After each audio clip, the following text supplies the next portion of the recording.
Moi aussi, je chante l'Amérique. Je suis le frère à la peau sombre. Il m'envoie manger à la cuisine.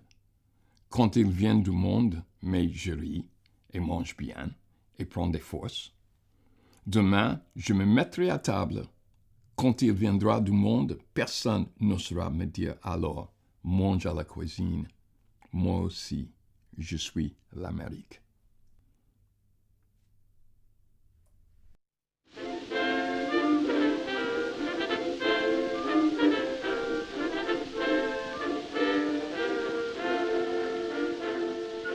The 369th Infantry Regiment were 2,000 young men from Harlem and Brooklyn who came to France in January of 1918 to participate in the Grande Guerre 14-18.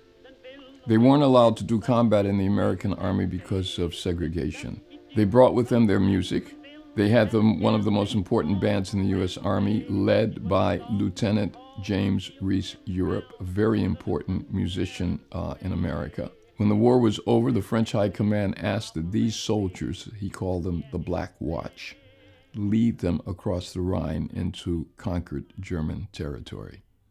They came from a context where almost every activity that a young black man did in public was criminalized.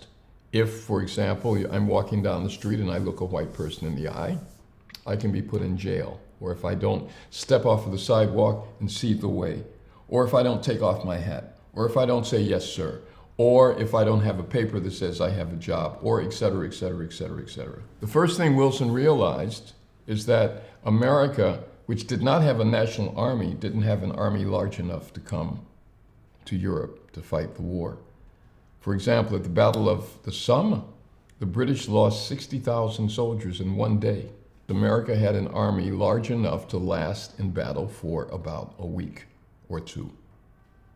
Black men were drafted.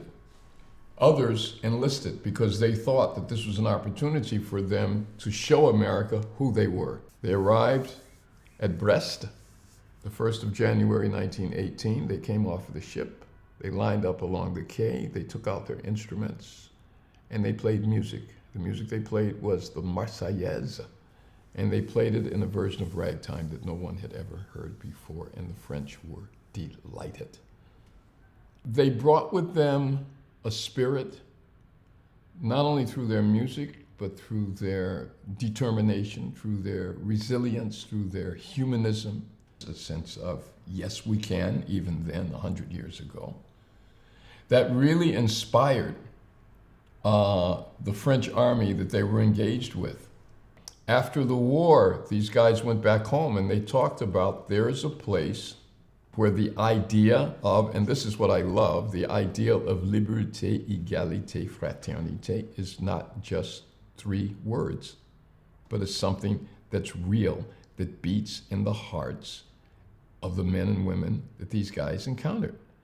And so this began a cultural exchange between Harlem and France that continues until today. Writers came, artists came, musicians came, painters came, thinkers came, scholars came. W.E.B. Du Bois, the great black intellectual, came to France in 1919 and he hosted the first Pan-African Conference. Alain Locke, the very important American black thinker, came to France, and here is where he conceived of the idea of the Renaissance Harlem, the Harlem Renaissance.